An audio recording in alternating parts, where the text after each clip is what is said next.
को मुख्यमंत्री योगी आदित्यनाथ का वो बयान सुनवाते हैं जब उन्होंने ये कहा कि महिलाओं के खिलाफ अपराध बर्दाश्त नहीं किए जाएंगे और वैसा ही एक्शन वो लेते हुए नजर भी आते हैं। सुनिए जरा। जो समाज अपनी बेटी और अपनी बहनों की रक्षा नहीं कर सकता उसका कोई भविष्य नहीं होता है और इसीलिए तो हम लोग आए हैं। बेटी भी सुरक्षित रहेगी और व्यापारी का सम्मान भी होगा। कोई उस पर आंच नहीं आने दी जाएगी, कोई आंच नहीं आने दी जाएगी। और मैंने जो पहले भी कहा था कि बेटी की सुरक्षा के साथ कोई खिलवाड़ करेगा तो अगले चौराहे पर उसका इंतजार कोई यमराज ही करना होगा, उसके अलावा कोई उसका दूसरा चारा नहीं होगा। तो ये उत्तर प्रदेश की हमने बात की और मुख्यमंत्री योगी आदित्यनाथ को आपने सुना, लेकिन हम ही ने आपको अपने इसी कार्यक्रम में प्रहार में आपको एक खबर मध्य प्रदेश से दिखाई थी और ये जो आप देख रहे हैं जिस शख्स को, ये है शहजाद अली। आपको याद होगा किस तरह से छतरपुर में पूरा मामला निकलकर सामने आया था। वहां पर किस तरह से एक थाने में जो पत्थरबाजी है वो वहां पर की जाती है और कई पुलिस वाले जो हैं उसमें उनको गंभीर चोटें आती हैं। यही वो शख्स है जिसके कहने पर वो पत्थरबाजी वहां पर शुरू होती है, यही वो शख्स है जिसके कहने पर वो भीड़ वहां पर पहुंचती है और उसके बाद वहां पर पत्थरबाजी शुरू हो जाती है। हम वो तस्वीरें भी आपको दिखाएंगे और वो तस्वीरें इस वक्त आपके टेलीविजन स्क्रीन पर नजर आ रही है। मध्य प्रदेश के छतरपुर की 21 अगस्त की ये तस्वीर हम आपको दिखा रहे हैं, यानी कि आज से 3 दिन पहले जब थाने को घेर कर वहां पर आप देखिए कि कितनी तादाद में वहां पर ये भीड़ पहुंच जाती है और पत्थरबाजी शुरू कर देते हैं। मोटे मोटे पत्थर जो पुलिस वालों को, किसी को आंख पर लगता है, किसी को मुंह पर लगता है और कई पुलिस वाले इस दौरान गंभीर रूप से घायल हुए हैं।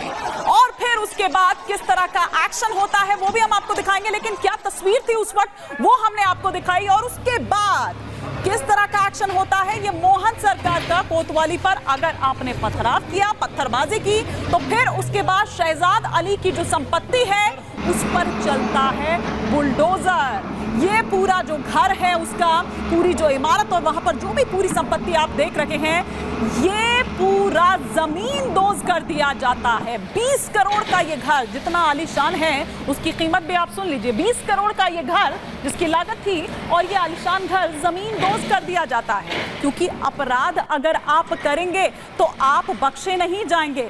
ना केवल इतना बल्कि जो उसकी लग्जरी कार्स हैं वो भी ध्वस्त कर दी जाती है। और उसके बाद से ये देखिए, ये वो लग्जरी कार्स हैं इनके ऊपर भी बुलडोजर चला दिया गया, इनको भी एकदम ध्वस्त कर दिया गया। और शहजाद अली जिसकी तस्वीर आप देख रहे थे, इसी के उकसाने पर वो भीड़ वहां पर इस तरह से यहां पर पत्थरबाजी करती है और उसके बाद से ही शहजाद अली फरार है। टीमें गठित की गई है, दबिश दी जा रही है जगह जगह शहजाद अली को ढूंढने के लिए, लेकिन अभी तक शहजाद अली का अता पता नहीं है। और उससे पहले किस तरह से उसकी संपत्ति पर बुलडोजर चल रहा है, उसकी लग्जरी कार्स पर बुलडोजर चल रहा है, वो हमने आपको दिखाया। अब हम आपको सुनवाते हैं कि क्या इस पर बीजेपी की ओर से किस तरह के रिएक्शन सामने आ रहे हैं। जो प्रदेश अध्यक्ष हैं विष्णु दत्त, उनका क्या कुछ कहना है ये सुनवाते हैं। कारों को कुचलना, क्या तोड़ना उन्होंने जो किया है, उन्होंने जिस प्रकार का आतंक मचाने का काम किया, ऐसे अपराधी, ऐसे गुंडे छतरपुर में तो एक कदम पर नहीं चल सकते और प्रदेश के अंदर भी एक कदम पर नहीं चल सकते। ऐसे लोगों को निस्तनाबूद कर देंगे, किसी को नहीं छोड़ेंगे। और आइए अब आपको बताते हैं कि किस तरह से जो मेवात के जंगल है वहां पर चल रहा था अलकायदा का कैंप, अलकायदा का आतंकी कैंप। कैसे ये चल रहा था, कैसे भनक नहीं लगी, आइए करते हैं इस पर बात।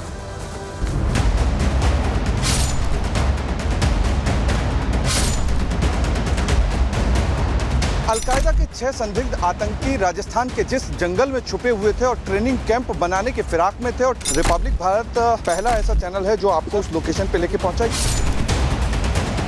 जिस प्रकार का भी जो इनपुट मिला उसके बाद और हमारी इसमें हमने गंभीरता से जो है सर्वे कार्य को और हम बढ़ा रहे हैं।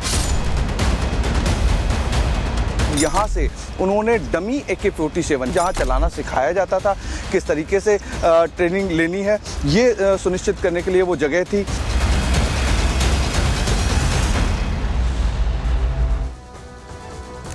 तो गजब की बात है कि मेवात के जंगलों में ये आतंकी कैंप, ये अलकायदा का कैंप जो है वो वहां पर चल रहा था। बाकायदा ट्रेनिंग वहां पर, हथियार चलाने की जो ट्रेनिंग है वो वहां पर दी जा रही थी, लेकिन किसी को कानों कान खबर नहीं लगती है। किसी तरह का कोई ऐसी जानकारी नहीं, इनपुट नहीं कि यहाँ पर क्या हो रहा है। आपकी नाक के नीचे ही ये फेल्योर है। जाहिर सी बात है कि जो आपकी वहां पर इंटेलिजेंस जो यूनिट है, वो इंटेलिजेंस यूनिट आपकी क्या कर रही थी कि आपको कानों कान खबर नहीं लगती है कि यहाँ चल क्या रहा है। समोसे मिलते हैं वहां पर, नमकीन के पैकेट्स मिलते हैं वहां पर, कई ऐसे साहित्य मिलते हैं वहां पर, आतंकी साहित्य मिलते हैं वहां पर। जब रिपब्लिक भारत वहां पर पहुंचता है, जब वो जांच करता है, पड़ताल करता है, तो वो अपनी पड़ताल में क्या पाता है, ये हम आपको सिलसिलेवार तरीके से बता रहे हैं। जंगल में किस तरह से ये आतंकी कैंप चल रहा था और फिर दिल्ली पुलिस की जो स्पेशल सेल है उसको बड़ी कामयाबी हाथ लगती है। भिवाड़ी और मेवात के जंगल में 6 संदिग्ध आतंकी यहां से गिरफ्तार किए जाते हैं। ये राजस्थान और हरियाणा बॉर्डर पर दरअसल कैंप बनाया हुआ था। जंगलों में कैंप्स बनाकर आतंकी ट्रेनिंग ले रहे थे ताकि उनको आसानी रहती छिपने में, बाकी लोगों को इसकी भनक ना लगती। हथियार चलाने की ट्रेनिंग ले रहे थे ये संदिग्ध आतंकी। कैंप से डमी जो गोला बारूद है और हथियार वो भी बरामद किए हैं इस टीम ने। गिरफ्तार 6 संदिग्ध आतंकियों से पूछताछ जारी है कि और क्या कुछ इनका प्लान था और क्या सिर्फ यहीं ये कैंप थे या कहीं और भी इन्होंने ये कैंप्स यहां लगाए हुए थे। लेकिन ये कितनी बड़ी बात है कि आप ये सोचिए कि यहां पर ये आतंकी कैंप चल रहा है लेकिन किसी को पता नहीं चलता है और राज्य पुलिस क्या कर रही थी, क्या उसको इस बारे में कोई जानकारी नहीं थी। और आइए ये तस्वीर हम आपको दिखा रहे हैं। ये वो जगह है जहां पर छिपे हुए थे वो आतंकी, जहां पर पहुंचा रिपब्लिक भारत, हमारे सहयोगी अमरदीप, और उन्होंने पता ये लगाया कि यहां पर आतंकी कैंप चल रहा है। मीडिया वहां पहुंच जाता है, रिपब्लिक भारत वहां पहुंच जाता है, हमारे सहयोगी वहां पर पहुंच जाते हैं, लेकिन पुलिस नहीं पहुंच पाती है। पुलिस को नहीं पता चलता है कि यहां पर ये आतंकी छिपे हुए हैं, यहां पर ये हथियार चलाने की ट्रेनिंग ले रखे हैं और यहां क्या कुछ इस तरह से चल रहा है। जबकि देखिए जो आसपास वाले लोग हैं, जो स्थानीय लोग हैं, गांव के लोग हैं, वो यहां से आते जाते थे, लेकिन चूंकि घना जंगल है तो छिपने में उनको आसानी यहां पर रहती है। ये भिवाड़ी और मेवात के जंगल हैं, राजस्थान हरियाणा बॉर्डर पर, जिसे उन्होंने अपना अड्डा बनाया हुआ था। उन्हें छिपने में आसानी होती थी। पूरा घना जंगल है, उन्हें हथियार चलाने में क्योंकि ट्रेनिंग यहां पर दी जाती तो उसके लिए उनको आसानी होती थी ताकि क्या उनके वो मंसूबे हैं वो कोई जान ना पाए। लेकिन रिपब्लिक भारत उस जगह पर पहुंचता है जहां पर यह कैंप चलाया जा रहा था, जहां पर यह ट्रेनिंग दी जा रही थी और कई और चीजें भी यहां से बरामद हुई हैं। हथियार तो बरामद हुए ही हैं, कुछ ऐसे साहित्य जो हैं वो यहां से बरामद हुए हैं और अपने लिए खाने पीने की भी जो सुविधा है वो वहां पर पूरी तरह से की हुई थी। और इसीलिए वो जो दिल्ली की स्पेशल टीम जो है वो यहां पर पहुंचती है और उसे कामयाबी हाथ लगती है।